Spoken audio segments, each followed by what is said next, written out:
Deuxième partie de Frontal, votre rendez-vous politique dont le numéro de ce jour est consacré à la question « La démocratie est-elle adaptée à l'Afrique ?» Un nouvel invité m'a rejoint, Moïse Mocho. Vous êtes consultant en relations publiques et stratégie. Merci à vous de nous avoir rejoints. Pour continuer cet échange, les élections, elles font partie aussi du jeu démocratique, malheureusement sont devenues des rendez-vous de tension. Pourquoi? Parce que la fraude est permanente. Selon plusieurs observateurs et analystes, personne ne fait confiance à personne, surtout quand ce sont les juges du contentieux électoral qui confessent eux-mêmes comment ils ont pu cautionner la fraude ou simuler les victoires électorales. Écoutons à ce propos ce que dit Juan Carlos Ondo Angué, ancien membre de la Cour constitutionnelle équato-guinéenne, ancien président de la Cour suprême, magistrat chevronné. Je l'ai ici avec moi sur le plateau, mais c'était à l'occasion d'une émission précédente. On écoute très rapidement Juan Carlos Ondo Angué et on revient sur le plateau. Il n'est pas du tout plausible que le peuple équato-guinéen ait pu réélire le dictateur Obiang avec 98% des suffrages exprimés. Cela n'est pas possible. Je suis un témoin privilégié pour avoir été membre de la commission électorale nationale, pour avoir été membre de la Cour constitutionnelle pendant 13 ans, pour avoir été président de la Cour suprême. Je sais comment on simule les victoires électorales en Guinée équatoriale, et ça, tout le monde le sait. Je sais comment on simule les victoires électorales, et ça, tout le monde le sait. Moi, je ne le sais pas, je ne connais pas. Pour les autres, Monsieur Juan Carlos Ondo Angué, je l'ai dit, vous avez été membre de la Cour constitutionnelle. C'est là-bas, c'est le réacteur même du processus électoral. C'est là-bas que tout se décide, que les victoires définitives sont proclamées. Et surtout qu'après votre décision, il ne se passe plus rien. Comment simule-t-on, mécaniquement, matériellement, comment ça se passe après une élection quand vous avez les résultats compilés qui arrivent sur la table de la Cour constitutionnelle? Oui, c'est un processus long qui fait intervenir des institutions à divers échelons. Tout d'abord, avant que ça n'arrive à la Cour constitutionnelle, c'est la communauté internationale qui valide la fraude électorale. En Afrique, concrètement, c'est la mission principale de la CEAC. Vous avez vu comment la CEAC s'était empressée à valider la fraude électorale au Gabon avant le coup d'État. C'est l'œuvre de la CEAC, c'est l'œuvre de l'Union africaine. En Guinée équatoriale, c'est aussi l'œuvre de la CPLP, parce que la Guinée équatoriale est membre de la CPLP, elle est membre de la francophonie. Ce n'est pas une diplomatie à l'aveugle, c'est une diplomatie qui tente à conférer de la légitimité à la dictature. Donc, il est vrai, en revenant sur les propos antérieurs, le problème de fond qui se pose, c'est que la démocratie n'est pas concevable sans état de droit. L'état de droit n'existe que lorsque l'ordonnancement juridique d'un pays trouve une application effective. Or, dans nos pays, qu'est-ce qui se passe? Ce sont des pays qui adhèrent à l'ordre juridique international, qui se prévalent d'être des membres à part entière de l'ONU, qui adhèrent à tous les instruments internationaux qui sont censés garantir les droits, tous les droits humains de leurs ressortissants, tant des droits économiques et sociaux que des droits politiques. Mais tous ces instruments qui sont ensuite transcrits dans l'ordre interne ne trouvent pas application. Parce que c'est vrai, un dictateur peut se prévaloir d'être légitime parce qu'au regard de son ordonnancement juridique, il a été certainement élu. Mais c'est un ordonnancement qui ne trouve pas application et il a été élu au terme d'une fraude électorale. Et donc, de façon pratique, quand les revendications des partis d'opposition arrive, quand les réclamations, je vais dire, arrivent sur votre table en tant que membre de la Cour constitutionnelle, vous balayez ces réclamations. Quand on vous dit qu'il y a eu de la fraude dans telle circonscription, dans telle circonscription, et que vous avez des éléments matériels qui le prouvent, vous fermez les yeux sur ça et vous validez la victoire du président. Non, ce n'est pas exactement cela. Vous savez qu'il s'agit comme je vous l'ai dit antérieurement, il s'agit d'un processus à divers échelons. C'est-à-dire que la proclamation, le dépouillement incombe à une commission électorale. C'est ça. Qui fait tout le travail en amont. C'est ça. Préalablement, il y a le rapport des commissions d'observation électorale qui ont autorité morale. Parce que vous savez, lorsque l'Union européenne ou la CPLP ou l'Union africaine attestent de la validité d'un processus électoral, ça lui confère quand même une certaine légitimité internationale. Donc ce n'est qu'après cela qu'on peut initier la phase contentieuse, qui dans la plupart des cas, en tout cas pour la Guinée équatoriale, n'a jamais lieu. C'est ça. C'est-à-dire que les résultats sont transmis par la commission électorale à la Cour constitutionnelle pour simplement valider et les proclamer. Parce qu'il n'y a pas de contentieux électoral. Je ne sais pas si j'ai le droit de le dire, mais il faut avoir du respect pour M. Juan Carlos Ondoagué, membre de la Cour constitutionnelle. Il suffisait tout simplement de se taire et de bénéficier de tous les privilèges dont bénéficient les membres de la Cour constitutionnelle dans son pays. Il a fait le choix de la fidélité aux principes et aux valeurs. Il est parti. On ne peut qu'admirer Moïse Mocho. Voilà un membre de la Cour constitutionnelle qui est en exil et qui nous dit pourquoi il est parti, parce que nous ne voulons plus cautionner. Vous, quelle est votre question sur la question notamment, sur la question de la démocratie, notamment de la démocratie électorale? Merci, M. Togwe, et merci aux invités. Je crois que la démocratie est seulement un système qui accompagne une république. C'est-à-dire que c'est un outil mis pour gérer une république. Soit nous sommes une république, soit nous ne sommes pas une république. Ouais. Et lorsqu'on est une république, il y a des droits et il y a des fondamentaux que la démocratie apporte en tant qu'outil de gestion de cette république qu'on doit pouvoir utiliser. Pas pour un clan ou une personne, mais pour l'ensemble du peuple. Donc, il y a par exemple, dans toute démocratie qui se respecte, le pouvoir le plus important, c'est la justice. Et c'est ce que M. Juan Carlos est en train d'expliquer. C'est-à-dire que si la justice valide une élection, c'est-à-dire la Cour constitutionnelle valide une élection, il n'y a pas de recours. Non. Or, en Afrique, qu'est-ce qui se passe? La plupart des membres de nos cours constitutionnels sont en réalité des dévots du président en exercice.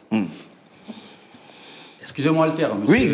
Oui, mais vous avez la responsabilité de voter. Prenons le cas de votre pays, le Bénin. Le Bénin.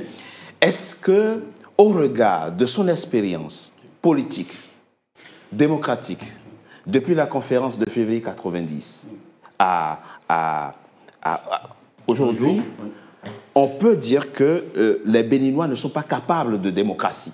Parce qu'au gros, c'est ça aujourd'hui. Et ce qui fait l'objet de cette émission, c'est est-ce que la démocratie, on est capable d'implémenter la démocratie en Afrique? Et beaucoup disent non, il faut créer un autre modèle. Vous, votre pays, le Bénin, a-t-il déjà réussi, enfin, du moins, quel est plutôt votre regard sur son parcours démocratique? Je le disais tantôt que soit on avance, soit on recule. En 90, après le sommet de la Baule, la quasi-totalité des pays francophones, disons même l'Afrique, ont décidé d'opter pour la démocratie. Oui. Multipartine, intégrale, chez nous. Oui. Et chez d'autres, bon, il y a eu un semblant. Oui. Mais si je prends le cas d'espèce du Bénin, ça veut dire que de 2000, ça veut dire que de 91 à 2016, tout se passait normalement. C'est-à-dire qu'il y avait une transition normale et régulière. Mais depuis 2016... Pourquoi vous vous arrêtez à 2016? Parce que depuis 2016, à nos jours, il n'y a pas eu d'élection chez nous au Bénin. Tout ce qui se passait, ce sont des simulacres. Pardon? Il n'y a pas eu d'élection. Non. Monsieur Moncho, Monsieur Moncho, en 2016, excusez-moi... Il y a eu d'élection présidentielle. Vous dites qu'il n'y a pas eu d'élection depuis 2016? Oui, j'ai dit depuis 2016. Parce que je me suis arrêté à 2016. Mais il n'y a pas eu En d'élection en 2016, 2021. il y a eu une transition. En 2021, il n'y a Non, pas eu en d'élection. 2021, il n'y a pas eu d'élection. Ah bon? En 2019, les élections municipales au Bénin, ce ne sont pas une élection. En 2021, ce n'est pas une élection. Où voulez-vous en venir, M. Je veux en venir en vous disant quoi? Que lorsqu'on nomme son avocat personnel à la Cour constitutionnelle, à la tête de la Cour constitutionnelle, celui qui a le dernier recours pour les élections, et qu'on emprisonne tous les opposants capables de vous affronter à une élection, et cet avocat fabrique un document qu'il qualifie de certificat de mise en conformité pour les partis, à la veille des élections, je me demande si c'est une élection, ça. Non, il ne faudrait pas qu'on dise qu'on n'est pas en mesure d'appliquer la démocratie. Mais la Constitution du Bénin n'interdit pas au président Talon de nommer son avocat à la Cour constitutionnelle. Il est dans ses prérogatives quand il nomme... Non, là n'est pas le problème. Ah, mais vous dites quand on nomme son avocat personnel, est-ce qu'il a violé la Constitution en nommant, comment il s'appelait, ou comment il s'appelle toujours, Maître Joseph Diogbenou. Oui. Il est dans ses prérogatives en nommant Joseph Diogbenou. En fait, c'est là où le bas blesse. Ah, c'est là où le bas blesse. C'est très intéressant parce qu'on a un juriste avec nous avec qui abordait précisément ce point, Brice Nzamba. Avant de revenir à l'élément important que M. Juan Carlos Ondoangue a évoqué, notamment la question de l'état de droit qui doit être la pierre angulaire, le socle même de la démocratie, M. Moncho évoque un point très important. Et on ne comprend même pas pourquoi les constitutionnalistes de nos États ne révisent pas ces dispositions. Quand vous dites le président de la République a le droit de désigner 3 membres à la Cour constitutionnelle, le Parlement doit désigner 3 membres. S'il a la majorité à l'Assemblée nationale, de facto, il en désigne 6. Ben, s'il a 6 amis à la Cour constitutionnelle, ils vont faire son jeu. Ce n'est même plus de la fraude. Non, c'est-à-dire que en fait, vous partez d'un constat objectif et intéressant à une conclusion qui n'est pas nécessaire. Mais la réalité, dites-nous oui. Pourquoi? Parce que ce n'est pas parce que vous êtes nommé par le chef d'État que vous lui êtes rédévable de vos décisions. D'accord. Voilà. Mais pourquoi le problème, ce n'est pas le chef d'État qui nomme ou l'Assemblée. Le problème, ce sont les gens qui sont nommés, qui ne sont pas loyaux et au service des principes. Maître Nzamba, à la base, pourquoi le président doit-il nommer, au nom de quoi le président, déjà à la base, doit-il nommer 3 membres à la Cour constitutionnelle? Et pourquoi il ne le ferait pas? On peut retourner la question. C'est-à-dire que, parce que le président, c'est une fonction, il est la tête de l'exécutif, on va dire, et donc vous avez le législatif, le Parlement. Donc, ce sont des prérogatives qui sont données de façon à séparer le pouvoir. C'est-à-dire que chaque organe ou chaque autorité de la Constitution nomme des représentants au sein de la Cour constitutionnelle. C'est important.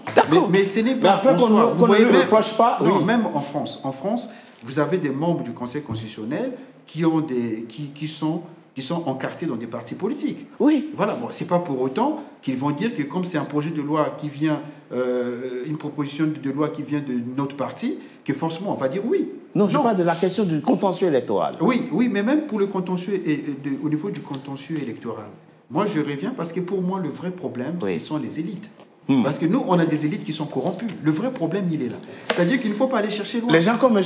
Ondoangue, il y en a très peu. Oui, ils sont là. C'est-à-dire que le problème de l'Afrique, ce sont des élites qui sont corrompues. Voilà. C'est-à-dire que si on a des juges qui disent le droit et qui sont libres de leur... Parce qu'il y a ce qu'on appelle quand même la probité. Oui. Il faut avoir la probité intellectuelle quand même. Quand on est probe, ce n'est pas parce que vous avez été désigné par X personnes, que vous lui êtes assujetti, que vous allez sacrifier votre intégrité pour lui. C'est une question de... En fait, c'est une question de principe et de probité. Maître Nzamba, il faut qu'on aborde les réalités dans leur complexité, s'il vous plaît. Parce que, vous voyez là, comme il a voulu être probe et fidèle à ses valeurs, vous voyez, il est en exil, il est exilé. Oui, mais il est digne. Il y en a qui ne veulent pas être exilés. Oui, mais parce que vous savez, bon là c'est un peu philosophique ce que je vais dire. C'est-à-dire qu'un être humain, c'est d'abord la dignité. Voilà. C'est-à-dire que ce n'est pas parce que vous avez beaucoup d'argent, vous avez beaucoup de voitures, que vous êtes un humain dans le sens philosophique du terme. C'est la dignité. Quand vous n'êtes pas digne dans votre façon de gagner votre vie, c'est-à-dire que vous vendez votre probité, vous êtes en fait un acheté, vous êtes un corrompu, vous n'êtes pas digne. Donc le problème que nous, on a, c'est qu'en Afrique, les gens sont dans l'indignité. Ça ne les dérange pas d'être dans l'indignité. C'est ça le problème. Pas tout ça, il y en a de preuves d'ailleurs sur le plateau. On a vu d'ailleurs l'exemple du juge de la Cour suprême au Kenya qui a invalidé l'élection du président qu'il a nommé. Voilà, c'est pour dire que ce n'est pas impossible. Oui, ce n'est pas impossible. Parce que ce qui fait un État démocratique, c'est qu'il y ait des gens qui sont éduqués, qui sont disciplinés et au service des principes de leur État et qui ne sont pas corrompus ou qui, s'ils sont corrompus, peuvent être traduits devant les tribunaux, jugés et condamnés. C'est ça un État de droit. Je prends toujours l'exemple du Sénégal. Vous avez un pays comme le Sénégal qui a aussi ses pesanteurs, mais quand même qui nous montre quand même une exemplarité intéressante. Monsieur Juan Carlos Ondo Angué, la question de la fraude électorale, comment on la résout sur le continent à partir de l'expérience qui est la vôtre? Comment peut-on régler ce problème de fraude électorale? Comment peut-on faire pour que les élections soient plus ou moins équitables, transparentes? Oui, c'est une vaste question. Vaste question, oui. À laquelle je ne saurais répondre sans abonder un peu sur la question antérieure. Vous savez, la désignation d'un président d'une Cour constitutionnelle, ce n'est pas la désignation d'un fonctionnaire. Il s'agit d'une personnalité qui est appelée à jouer un rôle fondamental, clé dans le jeu démocratique. Ce n'est pas une faculté discrétionnaire que le chef d'État pourrait exercer sans en rendre compte à la nation. Donc la personne doit réunir certaines conditions d'idonéité, de probité. Et donc c'est vrai, il est très choquant. Et en réalité, ça décrédibilise un système démocratique lorsque, à l'instar de ce qui vient d'être dit, un chef d'État désigne à la tête de l'arbitre du jeu constitutionnel un ami ou un affidé. Oui. Donc voilà ce que je tenais à dire. Mais M. Ndouangué, il ne va pas désigner un adversaire non plus. Non, on ne va pas lui reprocher de désigner quelqu'un avec qui il s'entend. Pas un adversaire, mais je suis certain qu'il y a d'autres personnes neutres, c'est vrai. On ne peut pas dépolitiser le système de nomination des membres de la Cour constitutionnelle, dans l'absolu. Oui. On ne peut pas. Mais ici en France, nous avons un très bon exemple. Ce sont des gens qui ont des rattachements politiques, mais qui sont désignés en respectant les règles, les procédures démocratiques, justement. Et puis, ce sont des personnes qui peuvent donc, de ce fait, faire montre d'une certaine indépendance dans l'exercice de leurs fonctions. C'est ce que nous désirons pour l'Afrique. Bon, pour revenir à votre question, le problème, nous l'avons déjà évoqué de manière indirecte, il est assez simple. Il n'y a pas de démocratie sans état de droit. Il n'y a pas d'état de droit sans indépendance judiciaire, sans indépendance des institutions qui sont justement chargées de mettre en œuvre l'effectivité normative des lois qui sont en vigueur dans le pays. Et ça, vous pensez que c'est quand même possible en Afrique? C'est fondamental. Mais c'est possible ou pas? Est-ce que culturellement c'est possible? Parce que c'est ça le débat. Le débat, c'est que le fonctionnement démocratique tel qu'on l'expérimente depuis 34 ans ne serait pas compatible avec nos réalités. Moi, M. Togbé, je ne le crois pas. Vous ne le croyez pas? Je crois que la démocratie est compatible avec nos mœurs, avec notre culture. Simplement, il y a des oligarchies en Afrique qui ont confisqué la démocratie, qui ont confisqué les institutions de l'État, qui ont patrimonialisé toutes les institutions de l'État, qui pensent que l'État ne sert qu'à leur conférer des avantages personnels.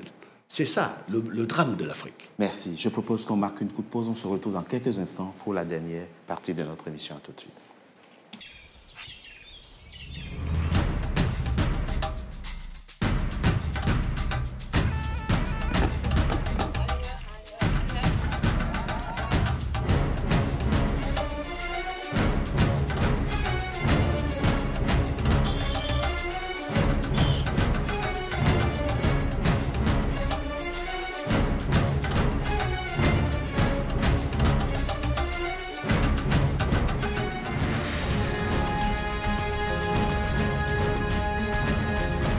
NCA, la nouvelle chaîne africaine.